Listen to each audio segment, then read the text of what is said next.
Single dad saved his drunk boss from trouble. The next day, she knocked on his door and kissed him. What would you do if the person who made your life a living hell suddenly needed you to save theirs? That's exactly the impossible choice Daniel Reeves faced on a stormy Thursday night when he walked into a bar and found his ruthless CEO, the woman who had crushed his dreams for 3 straight years, cornered by 2 predatory strangers with darkness in their eyes. What happened next changed everything, but not in the way you'd ever expect. And what she did when she showed up at his door the following morning, that's going to break you. Daniel Reeves had exactly $47 in his checking account, a 6-year-old daughter waiting at home with a babysitter he couldn't really afford, and a soul so exhausted that some days he forgot what hope even felt like. He was 34 years old, a senior accountant at Hartwell Financial Group, and a widower who still reached for his wife's side of the bed every single morning, 3 years after cancer had stolen her away. His daughter Emma had her mother's wild auburn curls and her father's stubborn determination, and she was the only reason Daniel dragged himself out of bed each day to face a job that had become its own special kind of torture. The source of that torture had a name, Catherine Hartwell. She was the youngest CEO in the company's history, a 41-year-old blonde with ice blue eyes and a reputation that preceded her like a cold front. Harvard MBA, former Wall Street prodigy, and the kind of woman who could make grown executives cry in boardrooms without ever raising her voice. Catherine Hartwell didn't yell. She didn't need to. She had perfected the art of the surgical strike, a single cutting remark, a dismissive glance, a performance review that read like a character assassination. Daniel had been on the receiving end of her particular brand of cruelty more times than he could count. 3 promotion denials in 3 years, each one delivered with the same cool indifference. You're adequate, Mr. Reeves. But adequate doesn't advance in this company.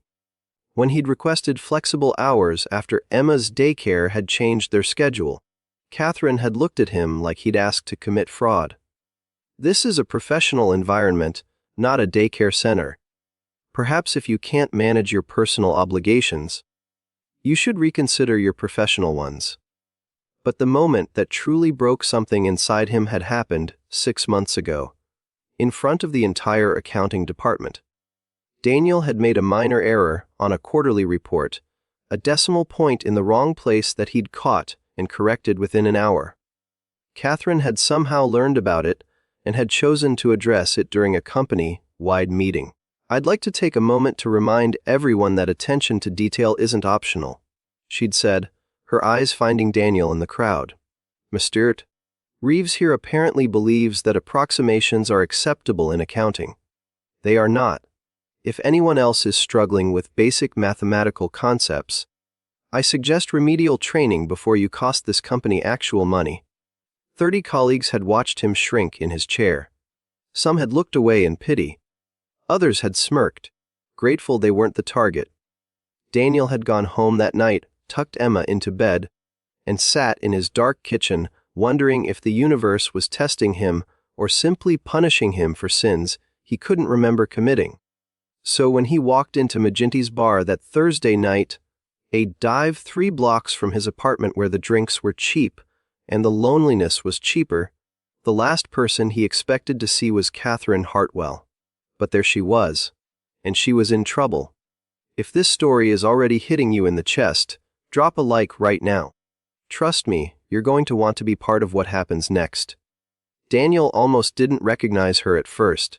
The woman slumped at the far end of the bar looked nothing like the polished executive who terrorized his workdays.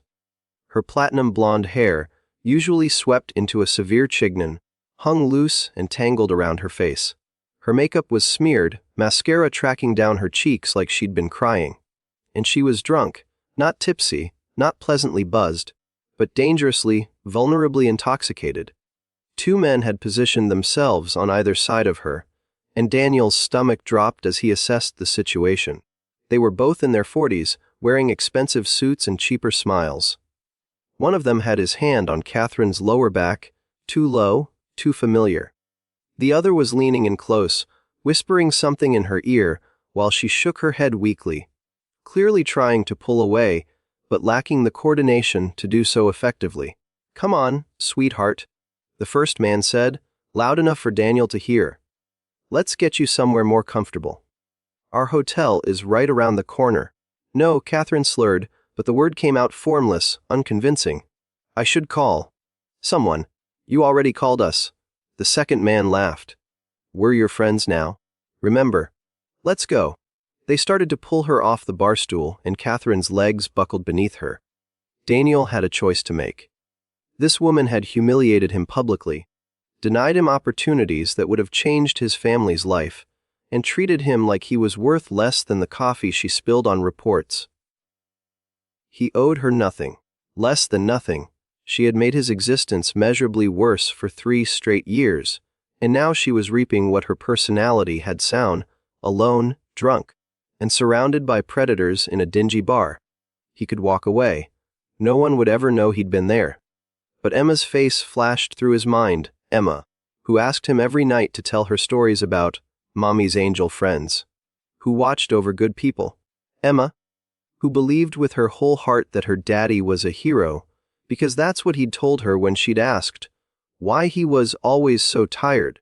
What would he tell her if he walked away? What kind of man would he be if he did nothing? Daniel set his jaw and walked toward the confrontation. "Catherine," he said, keeping his voice steady and familiar. "There you are. I've been looking everywhere for you." The two men turned, sizing him up. Daniel wasn't particularly imposing, 5'11", lean from meals he often skipped so Emma could have seconds, with dark hair that needed a cut and tired brown eyes that had seen too much loss. But something in his expression made them pause. "Who the hell are you?" the first man demanded. "Her ride," Daniel said simply. He looked at Catherine, willing her to play along. "You texted me, remember? Said you needed me to come get you." Catherine's unfocused eyes found his face, and he watched recognition struggle through the alcohol fog. "Reeves?" she mumbled, confused. "That's right," he said, moving closer. "I'm here now. Let's get you home." "She's with us," the second man said, his voice turning ugly.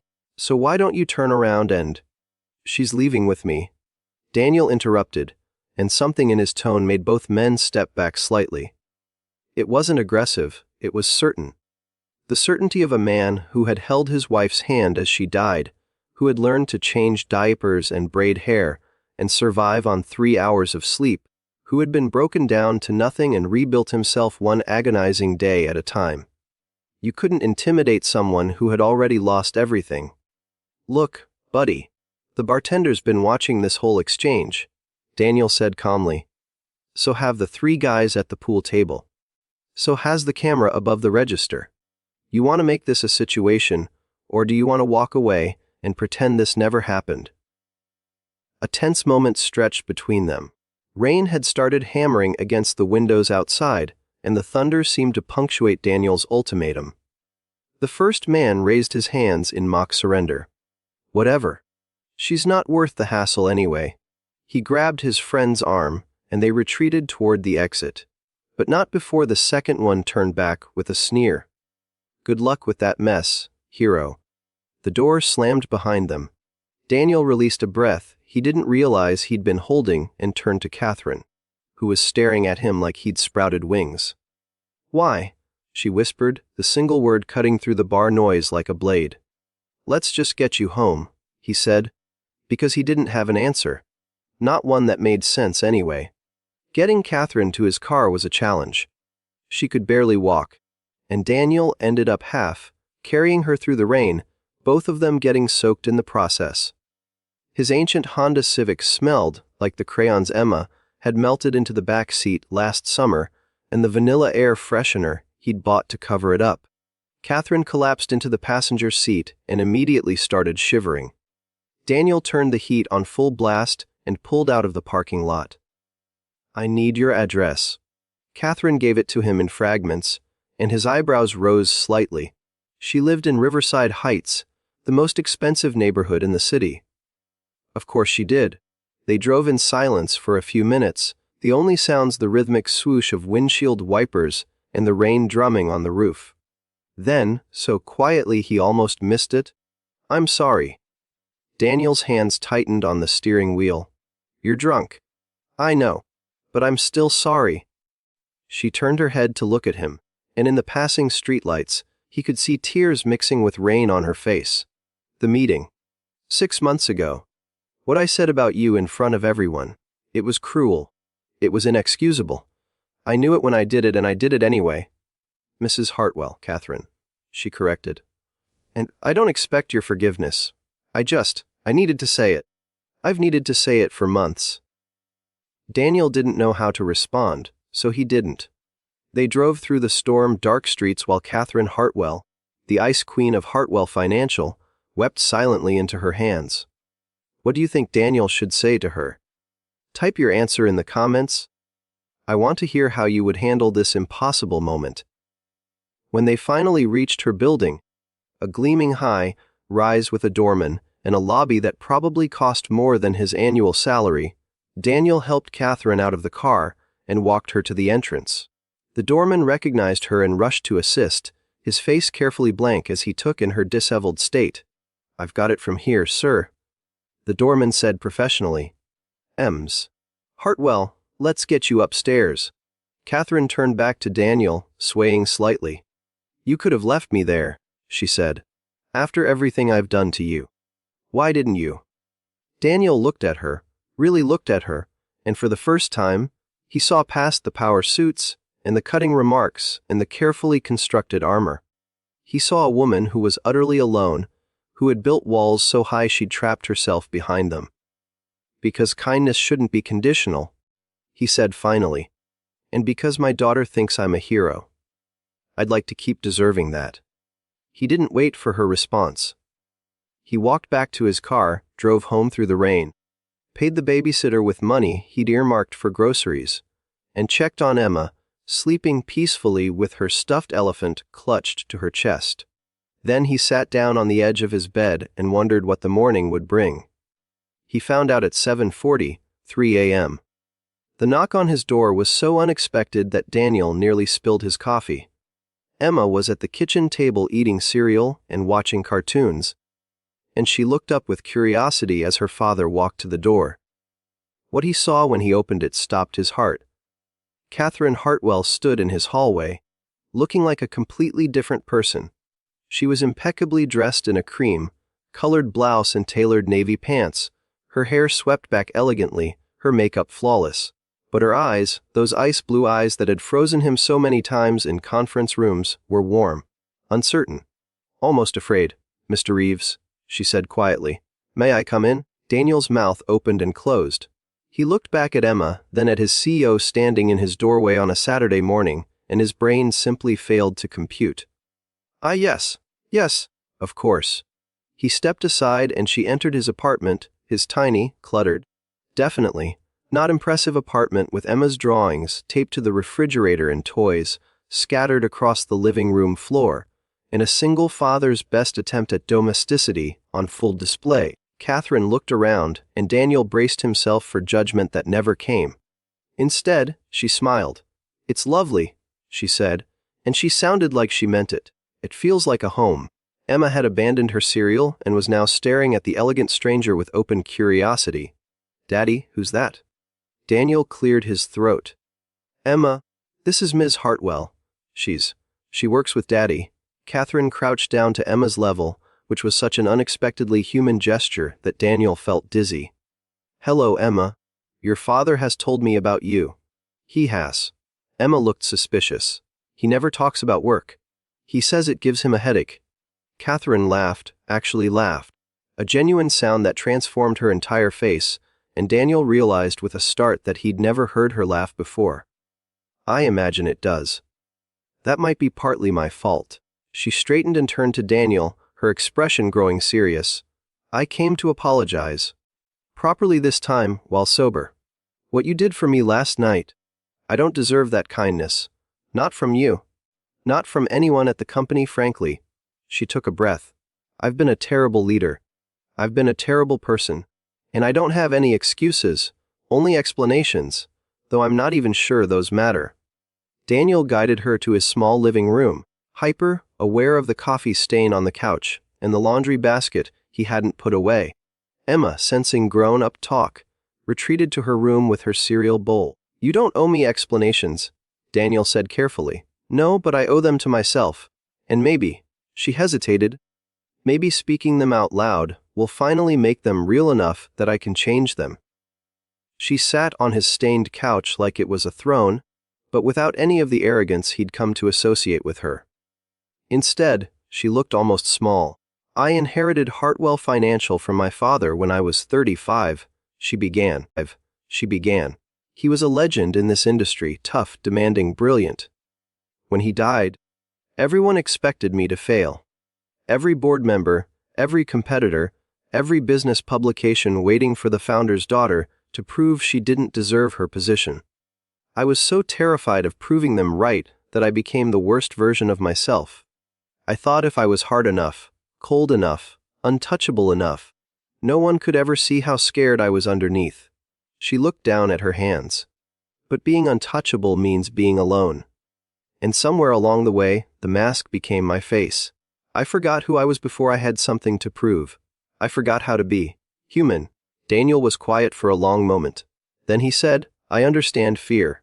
After my wife died, I was so scared of failing Emma that I worked myself nearly to death trying to provide for her. I forgot that what she needed most wasn't money, it was me, present. Available. Not just surviving, but living." Catherine's eyes glistened. "How did you remember?" "Emma told me," he said simply. "She came into my room one night and asked why I never smiled anymore. She said Mommy was in heaven, and she was probably sad that we were so sad. She was 4 years old, and she had more wisdom than I did." He smiled at the memory. "Kids have a way of cutting through all our complicated nonsense." "I don't have that," Catherine said quietly.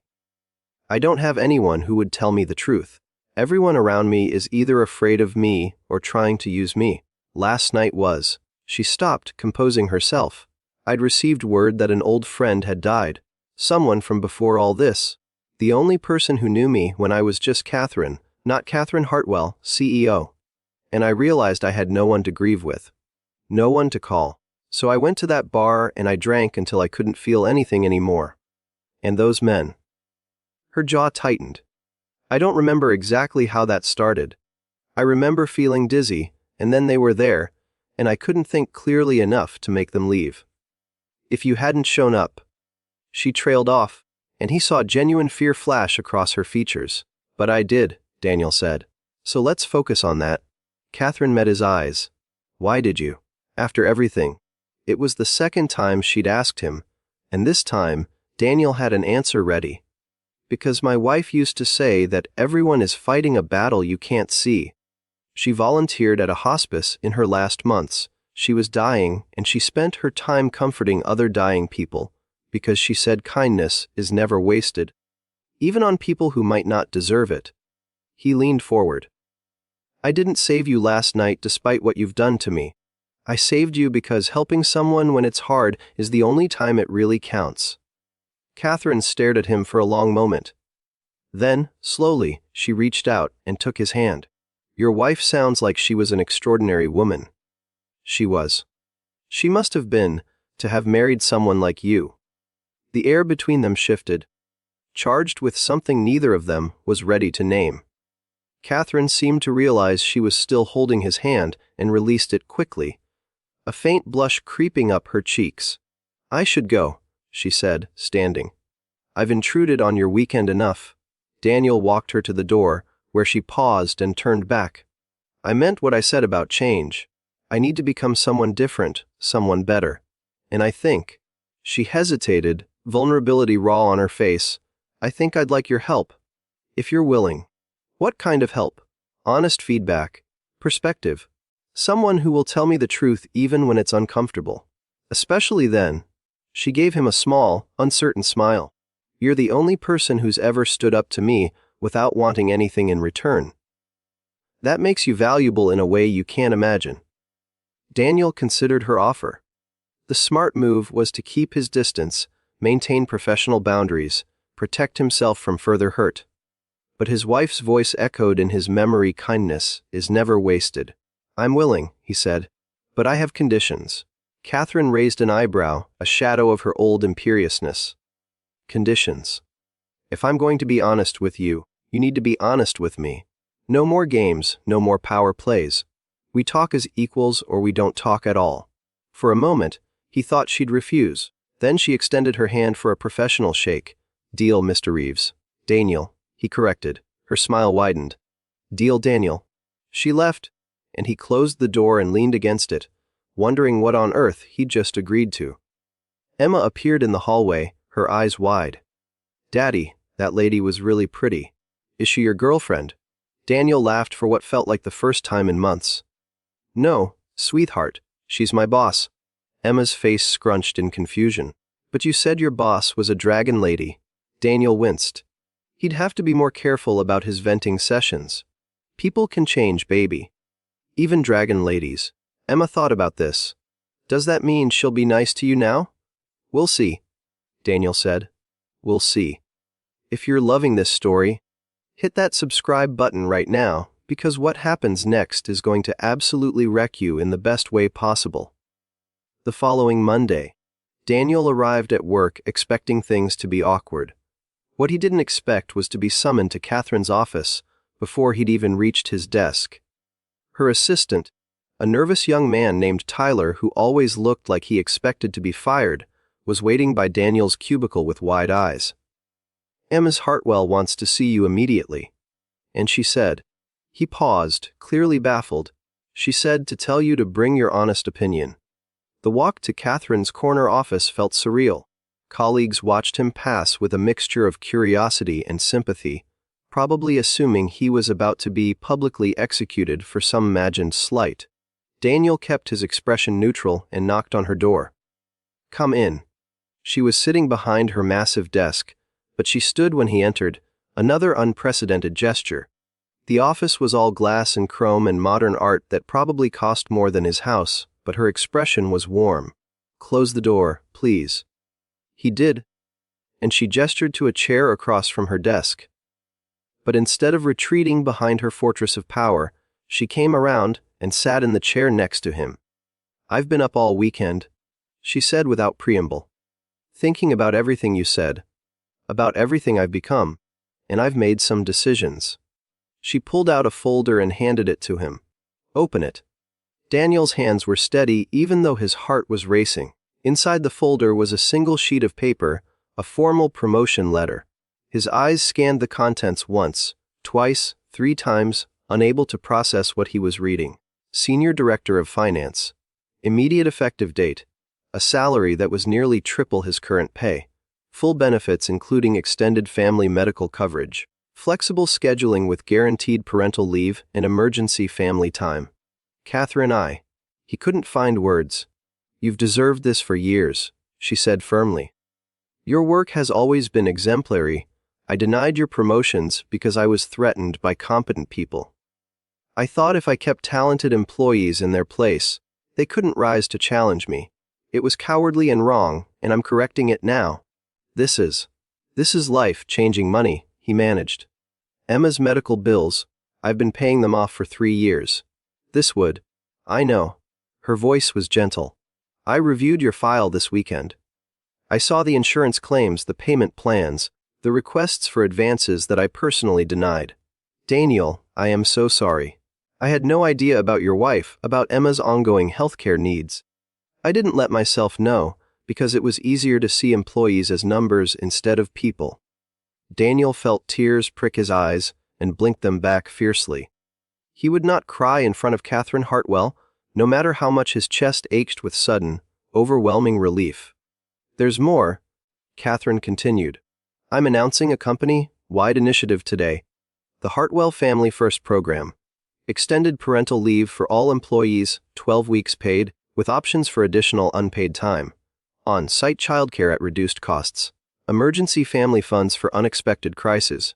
Flexible scheduling for all positions where remote work is feasible. Daniel stared at her. That will cost the company millions. Yes. And it will save the company something more valuable, its soul. She stood and walked to her window, looking out over the city. I've been running this company like a machine.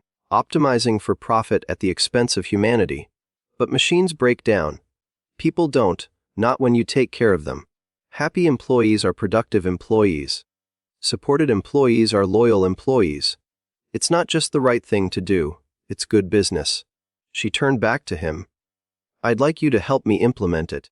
You understand what parents in this company actually need. You've lived it. Daniel stood, still clutching the folder that represented his family's financial salvation. I don't know what to say. Say you'll think about it. Say you'll give me a chance to prove I can change. She walked toward him, stopping just a foot away. Say you'll have dinner with me on Friday so we can discuss the details. His brain short-circuited. Dinner? A hint of color touched her cheeks. A working dinner. To discuss the program. Unless, she hesitated, and he saw the Ice Queen mask almost slip back into place. Unless that's inappropriate. I understand if you'd prefer to keep things strictly professional. Daniel thought about his wife, who had always said life was too short for fear. He thought about Emma, who deserved a father who was living, not just surviving. He thought about the extraordinary woman standing in front of him, flawed, complicated, trying desperately to become better. Friday works, he said, but I choose the restaurant. Catherine's smile was like sunrise. Deal. The company-wide meeting that afternoon would go down in Hartwell financial history. Catherine stood before her employees, many of whom had never seen her address them as anything other than a disapproving authority figure, and delivered a speech that left people in tears. I owe you all an apology, she began, her voice steady but her hands trembling slightly on the podium. I have led this company with fear instead of inspiration. I have prioritized profit over people. I have been cruel when I should have been kind, and dismissive when I should have listened. That ends today. She announced the Family First program to stunned silence, then thunderous applause. She announced Daniel's promotion as long overdue recognition of exceptional talent, and he saw colleagues who had witnessed his public humiliation 6 months ago now cheering for him with genuine happiness. She announced a complete review of all denied promotions and benefit requests, promising to personally address every case that had been unfairly rejected. But it was her closing words that truly changed the culture of Hartwell Financial forever.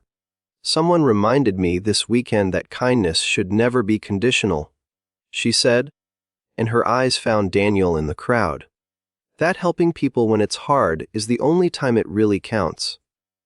I've been given a second chance that I don't deserve, and I intend to spend the rest of my career earning it. Starting now, Hartwell Financial will be a place where people come first, where your families matter, where your struggles are supported, and where your humanity is celebrated.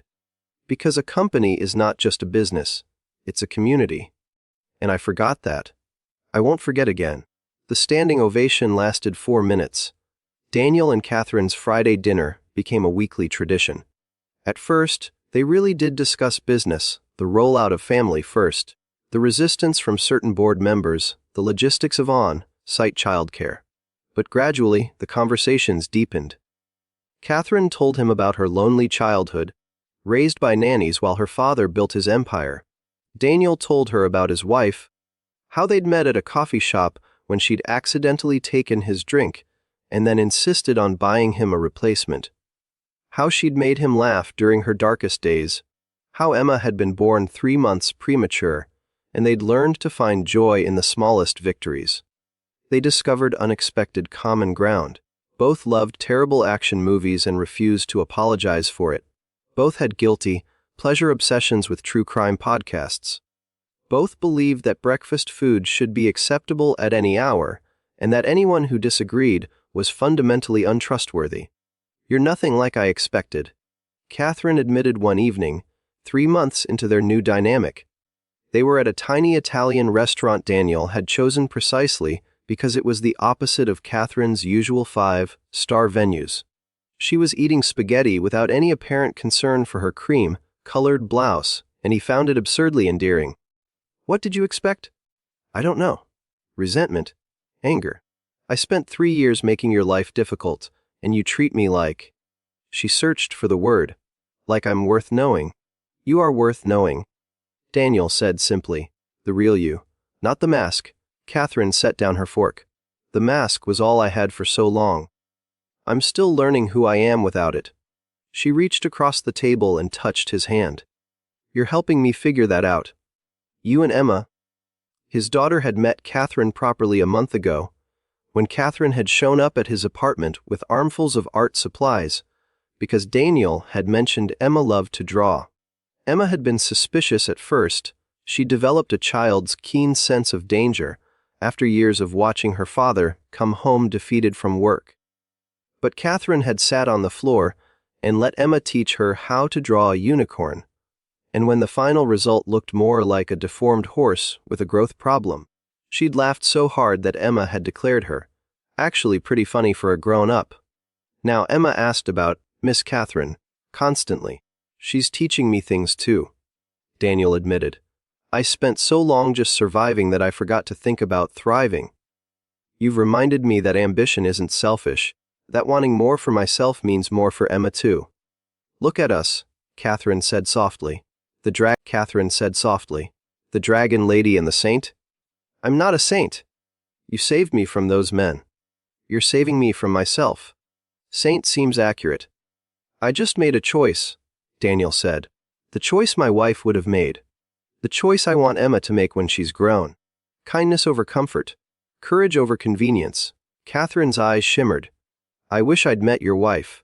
She would have terrified you, Daniel said honestly. And then she would have become your best friend. She had a way of seeing people's potential even when they couldn't see it themselves. She saw yours. She did. And now, he took a breath, feeling the weight of what he was about to say. Now I see yours. The moment stretched between them, full of possibility. Catherine's hand was still on his, and neither of them moved to break the connection. Daniel, she said, her voice barely above a whisper, I'm falling for you. And that terrifies me more than any board meeting or business acquisition ever has. Because you know who I really am. You've seen me at my worst. And I don't understand why that makes you stay instead of run. His heart was pounding so loud he was sure she could hear it. Because the worst isn't all of you. It's not even most of you. It was armor you built to survive, and you're brave enough to take it off. That's remarkable, Catherine. You're remarkable. She leaned across the table and kissed him. It wasn't a dramatic movie kiss, it was better. It was soft and questioning and hopeful. The kind of kiss that asks permission and receives it. When she pulled back, her eyes were bright with tears she wasn't bothering to hide. I've never let anyone see me cry before, she said. Before you. Then I'm honored to be first. She laughed, a watery sound that made his chest ache with tenderness. You're ridiculous. And you're beautiful. That's the most cliché thing you've ever said to me. Doesn't make it less true. She kissed him again, and this time it wasn't questioning at all. The next morning, Catherine showed up at his apartment with coffee and pastries, and a shy smile that looked completely foreign on the face of the woman who had once terrorized him. Emma opened the door before Daniel could reach it. Miss Catherine! Daddy, Miss Catherine is here! And she has done us! Catherine crouched down to Emma's level, a gesture that still made Daniel's heart twist. I brought your favorite. The ones with the rainbow sprinkles. Emma grabbed the box and ran toward the kitchen, shouting about checking to make sure they were quality donuts. Before anyone else could have won.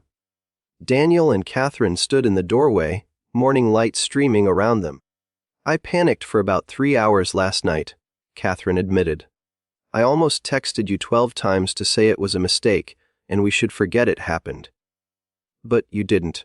No, because it wasn't a mistake. And I don't want to forget. She stepped closer to him. I want to try this. Whatever this is.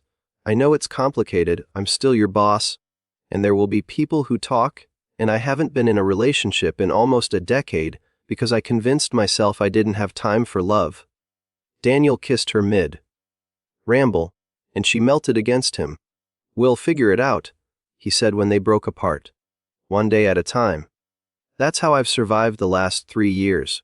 That's how I'll survive however many years I'm lucky enough to have with you. You're really not going to run?" "I'm not going anywhere." Emma's voice echoed from the kitchen. "Daddy, Miss Catherine!" "High quality. Check the donuts and they're AP Perovid. Come eat them before I change my mind." Catherine laughed, that genuine, transformative laugh that Daniel had come to treasure. "Your daughter is a tyrant.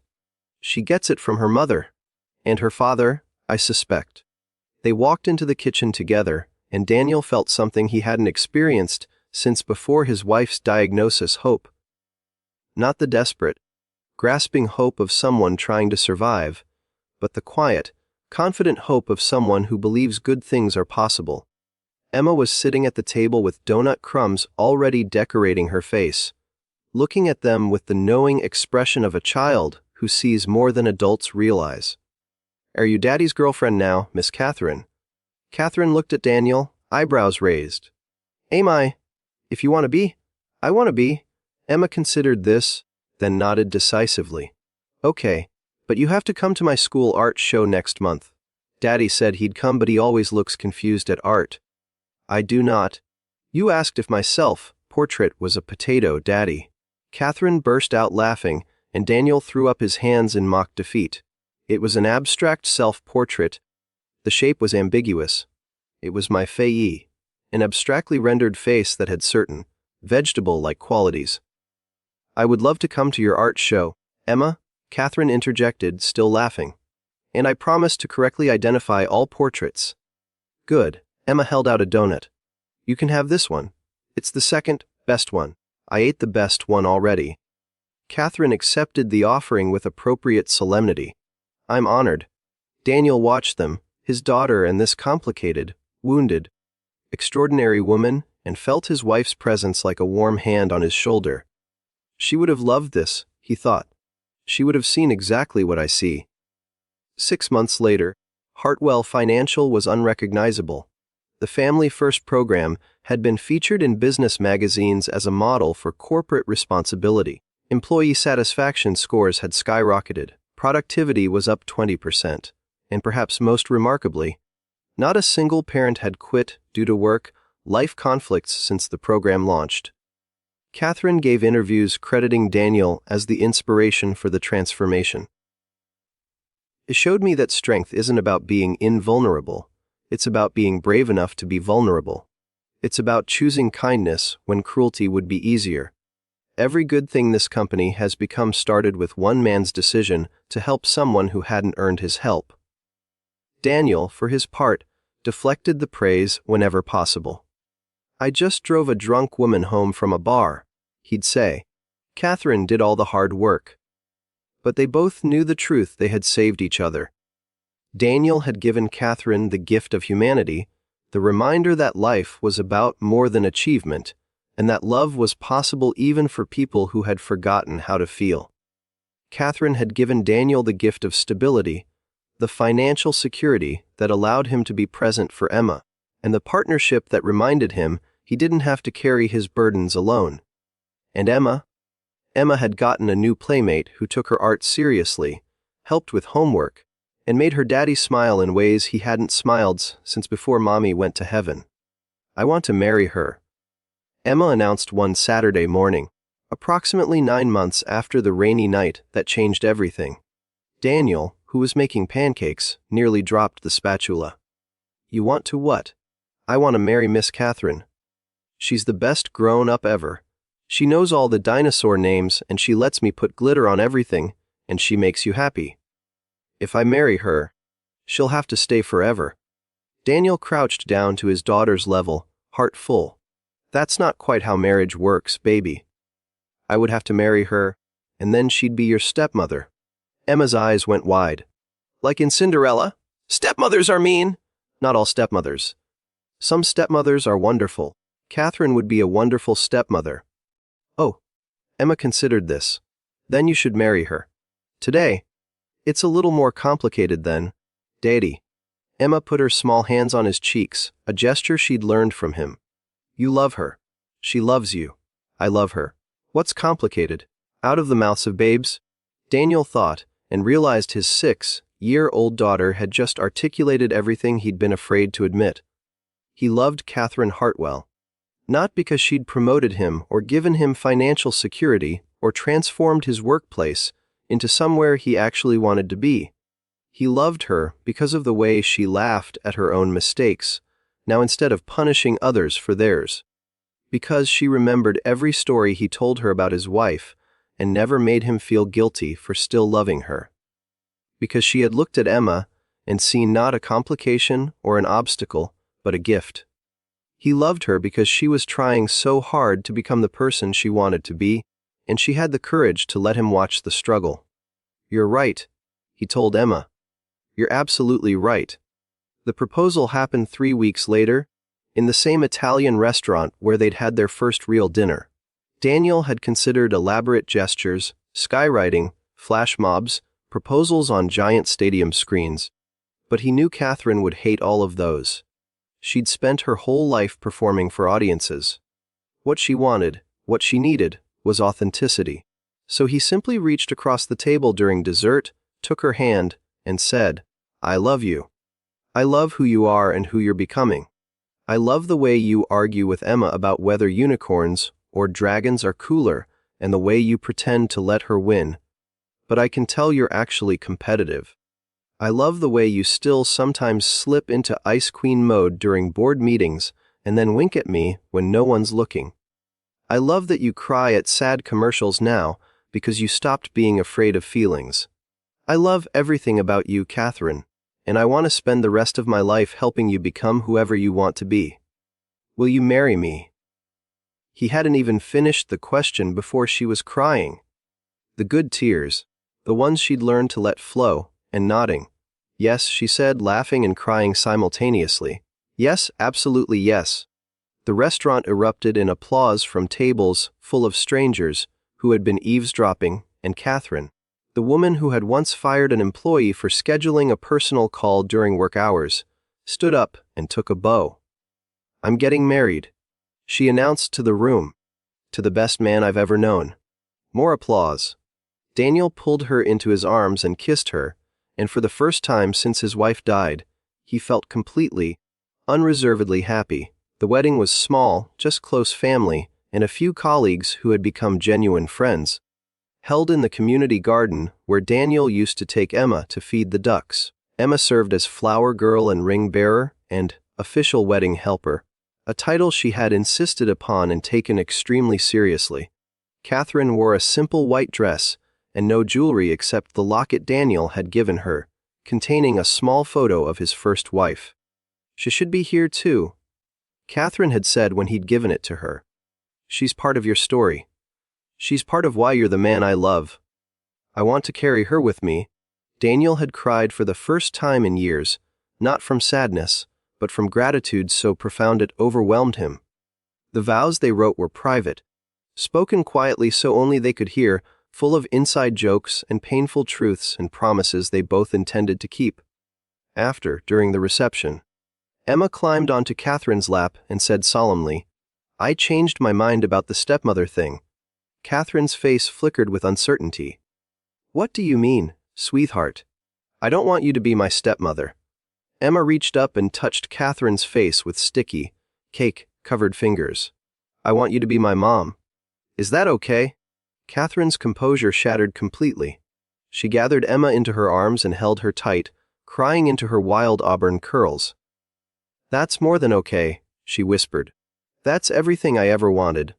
Daniel watched them, his daughter and his wife, and felt his first wife's presence stronger than ever. She would have loved this, he thought again. She would have chosen this exact outcome for us.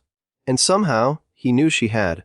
1 year after a rainy night in a dive bar, Daniel Reeves had a stable career, a beautiful wife, a happy daughter, and a sense of peace he'd forgotten was possible. Catherine Hartwell had a family, a legacy worth being proud of, and the knowledge that it was never too late to become the person you wanted to be. And Hartwell Financial had become living proof that kindness wasn't weakness, that compassion and success weren't mutually exclusive, that taking care of people was the smartest business strategy of all. They never forgot the lesson of that stormy Thursday night, that redemption is always possible, that love can grow in the most unlikely places, and that a single act of kindness can change the trajectory of multiple lives. If this story touched your heart, share it with someone who needs to hear that change is possible. Drop a comment telling me what you would have done in Daniel's place. Would you have helped someone who had hurt you, or walked away?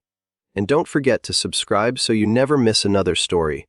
And hey, I'd love to know, what country are you watching from? Type it in the comments below. I'm always amazed by how many places around the world these stories reach. Because here's the truth, and it's something I want you to carry with you: kindness is never wasted. Not even on people who haven't earned it. Not even on people who might never repay it. Because kindness isn't about what you get back.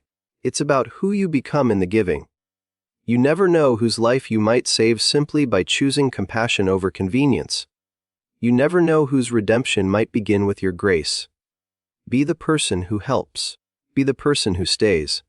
Be the person who believes in second chances, even when the first chance was a disaster. Because sometimes, the dragon lady just needs someone brave enough to see the frightened woman underneath. And sometimes, that frightened woman has more love to give than anyone ever imagined, including herself.